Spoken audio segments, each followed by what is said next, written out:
Chapter 47. Impetuous Matches. None amidst conflicted laughter.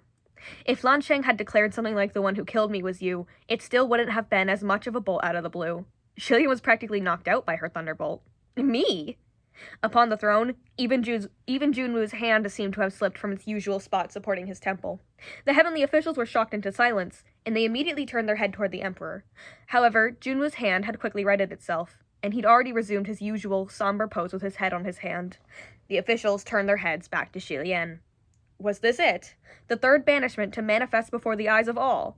Shilian felt his soul shaking, and he forced himself to swallow the habitual I get erect alibi, which almost escaped through his teeth. That was only ever an offhand comment used to easily excuse himself, not appropriate for deployment in circumstances such as these. Besides, there was already private gossip circulating the upper court about various martial gods and their attitude towards women. When Fengshen saw a woman, he respectfully stayed far away, and Lan Chengqiu blushed the moment he saw them. Mu Qing refused to even acknowledge ugly women. And while Pei Su was expressionless when he saw women, who knew what was actually going through his head? Kong Yizhen didn't ever seem to have women on his mind, but Pei Ming's was constantly consumed by them. If Shilian tried his usual excuse now, no doubt his name would be added to this list. Miss Lancheng, please calm yourself, Shilian pleaded earnestly. There is definitely no such possibility. Lancheng was glaring so hard her eyes were larger than bells. Yes, there is. It's you, the Crown Prince of Shenla. Even though this woman had died after Shilian's first ascension, and the timing could perhaps match up, wouldn't the man himself know better than anyone whether he'd met her before?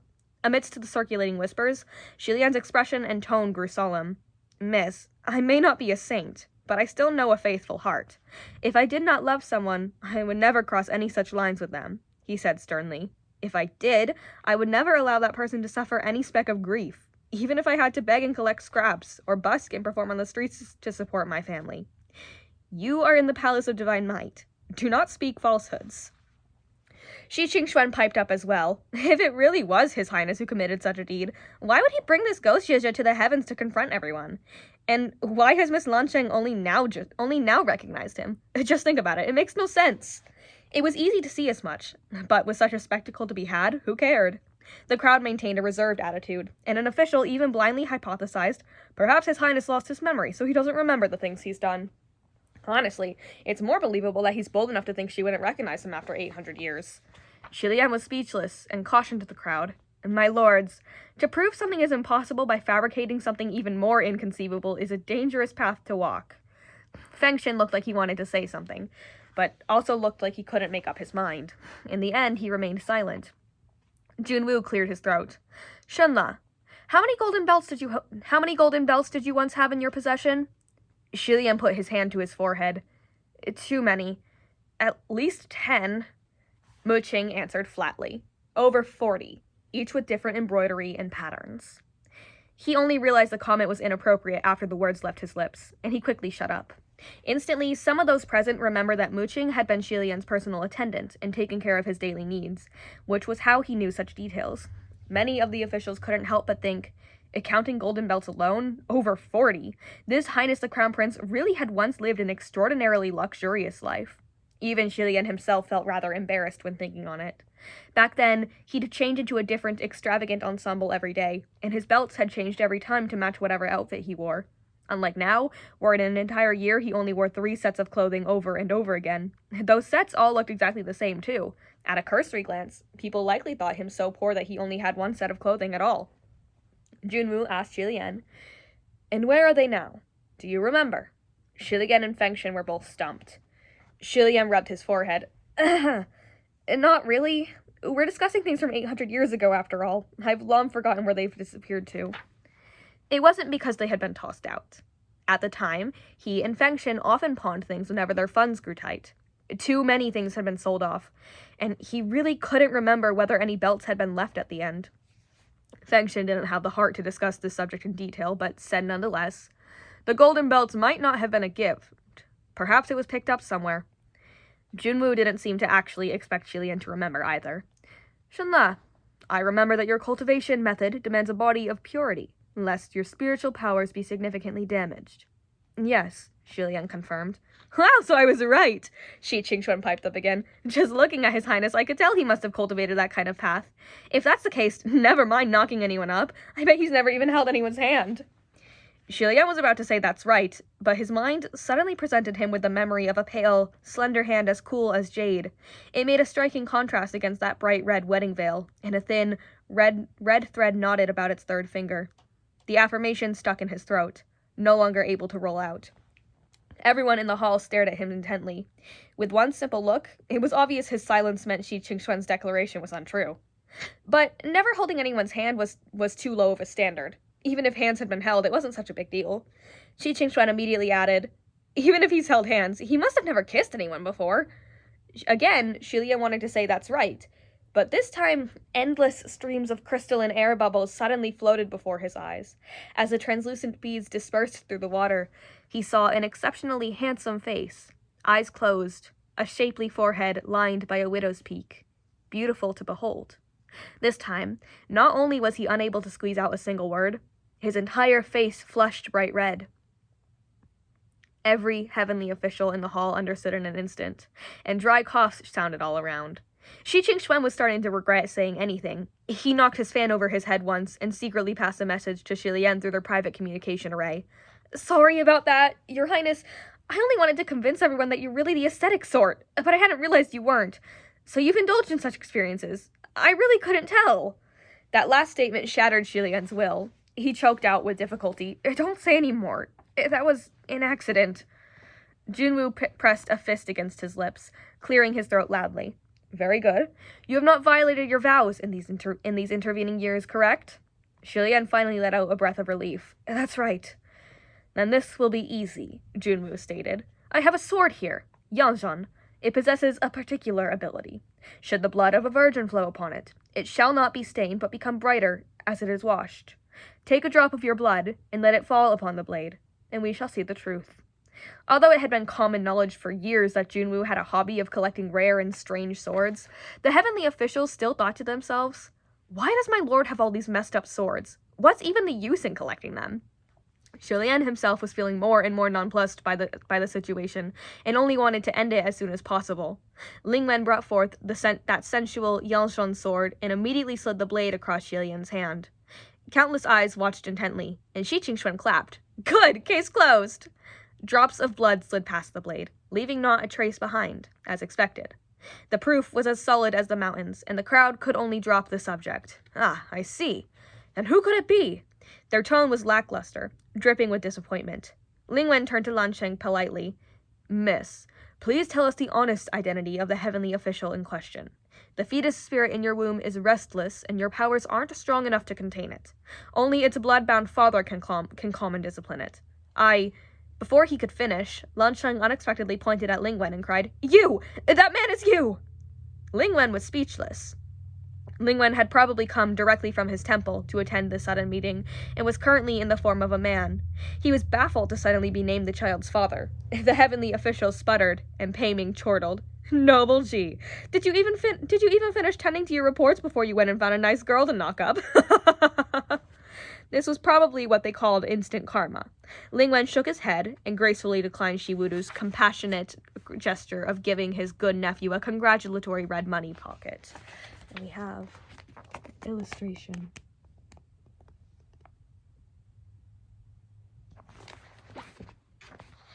Lingwen's expression calmed. I haven't finished, and neither do I have the time. After such a riotous back and forth, after Lansheng hurled accusations at a number of heavenly officials, naturally, no one believed her anymore. Fengshen couldn't watch any longer and concluded grumpily, I get it. This ghost woman was completely crazy from the start and is only here to throw blame. She's come to cause trouble on purpose. Lansheng cackled, and sounding more and more like a crazy hag as she continued. And if she did continue, who knew who she'd accuse next? The heavenly officials changed their tune. Yeah, who knows? Maybe that golden belt was stolen. To be fair, I also have more than one golden belt. I actually can't be sure how many I have exactly, and I don't remember if I've stored them properly. Lansheng wouldn't let anyone off so easily, however. Putting her hands on her hips, she screamed at the crowd, What? Trying to get away? Too late, not a chance. Is it you? Is it you? Or is it you? At this point, it was obvious she was pointing fingers randomly. Even Ming Yi, who was silently standing in a corner focusing on chewing whatever his cheeks were stuffed with, was indicated as the father at one point. It was chaos in the Great Hall, and everyone was shirking responsibility left and right. Take her away! Take her away! Don't let her spout any more nonsense. Zhe, you're not my type. Don't you slander me. This is downright outrageous. Jumu waved his hand, and a junior official came to collect Lancheng. Even as she was dragged out of the Palace of Divine Might, she continued to scream and laugh shrilly. The officials within the hall returned to their assigned positions, their hearts still pounding as their heads throbbed. At first, everyone had thought the matter didn't involve them, and they only came for a good show. Now they weren't so sure whether they would be the ones getting a bucket of crap dumped over their heads. They might even wind up landing themselves a new play in the mortal realm, starring alongside a ghost lady love with gaudy makeup and a ghostly son who had murdered thousands. Sensing the danger, they all slapped their hands in exasperated helplessness. There's no way to investigate this case. I think she's simply wrong in the head. No need to investigate. It'd be a waste of time. Just lock her up. This could very well be the ghost realm mucking about on purpose. Shilian disagreed, however. On the way here, Miss Lancheng was quite self-aware. So why did she suddenly grow erratic the moment she entered the Palace of Divine Might? I'm afraid it isn't something that can be brushed off by calling her wrong in the head. Thus, the crowd broke down and divided into two sides to debate and argue. In the end, the conclusion was still that never-changing, we'll see. After the meeting was dismissed, Shilian bid farewell to Xu Qingxuan, who promised he'd descend in a few days to visit and hang out, then walked out of the Palace of Divine Might, sighing to himself. They say the Palace of Lingwen is inefficient, but it can't be helped. Every time we gather to discuss anything, there's so much noise and ambiguity, and in the end, the conclusions are never concrete. How can the Palace of Lingwen accomplish anything when this is what we give them to work with? Just then, he sensed someone approaching from behind, and he turned to see Fengshen. Slightly taken aback, he hadn't even greeted Fengshen before Fengshen hastily gave him a warning under his breath. Watch out for Muqing. Shilian hushed his voice as well. Muqing? That ghost woman reacted oddly when he entered the hall, like she was afraid of him, Fengshen said. I don't care to pry into other people's personal affairs, but in any case, watch yourself. He hurried off after having his say, leaving Shilian standing in place. Shilian waited until Fengshen had gone before he started walking again. Even though he hadn't shown as much, Shilian had actually paid close attention to every heavenly official's minute behaviors, as well as Lancheng's reactions. Naturally, he hadn't missed Muqing. However, he didn't think the father of the fetus spirit was likely to be Muqing. Shilian couldn't imagine him doing such a thing. Muqing undeniably focused his whole heart and mind on cultivation, improving his martial arts, expanding his territory, and growing his believer base. Furthermore, he and Shilian practiced the same cultivation method, and Muqing would never even consider ruining his cultivation by touching a woman. However, Muqing clearly knew Lancheng. That was definitely true. But with so few clues, Shilian could only shake his head and descend from the heavenly court. With the fetus spirit subdued and Lang Ying and Guzi settled in the wealthy merchant's abode with food and drink, there was nothing to worry about. Nevertheless, it wasn't good to be away for too long. If Shilian took his time returning, the wealthy merchant would probably start grousing about his absence. Thus, the moment Shilian descended, he went straight for the town of Puqi. When the wealthy merchant saw him, he immediately clutched his hands and cried out in excitement, Daozhong, you're a master! You're a master! You slept in my concubine's chamber last night and the doors were all locked. Yet this morning when we opened them, I couldn't believe my eyes. You disappeared into thin air. Strong, too strong. So, did you catch that monster? It is caught. Don't worry. Everything is fine now, Shilian replied. How are the two children I brought with me? It was like the wealthy merchant had received absolution, and he cried joyously, Good! They're good kids! They didn't eat much at all! Daozhong, where's your Thousand Lights temple? I'm gonna donate and offer my gratitude. From today onward, I will proudly wear my title as one of your temple's devotees, and let none dispute that devotion. Shilian didn't know whether to laugh or cry, but no matter what, he had increased his number of worshippers, and this one was rich, too, so he was feeling rather glad. He lectured the wealthy merchant on the topic of virtue, discouraged him from continuing to chase lascivious pleasures, and advised him to be more devoted to and loving to his wife and family. Finally, he told him to visit Puqi Shrine on another day, after which Shilian left with Lang Ying and Guzi in tow. The trio returned to Puqi village. Shilian placed that please donate and help with renovation sign in a more conspicuous spot in front of Puqi Shrine, in hopes that when the wealthy merchant came, he would see it straight away. But the moment he pushed open the doors to enter the shrine, he sensed something different about the place. As they entered the shrine, indeed it was vastly different. The floors had been swept, the altar table and chairs wiped, the dust cleared, and even the trash in the corner had been cleared out.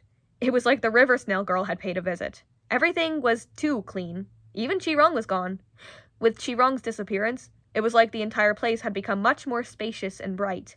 Even the air had cleared somewhat. In his arms, Guzi was carrying meat pies he had especially brought from town.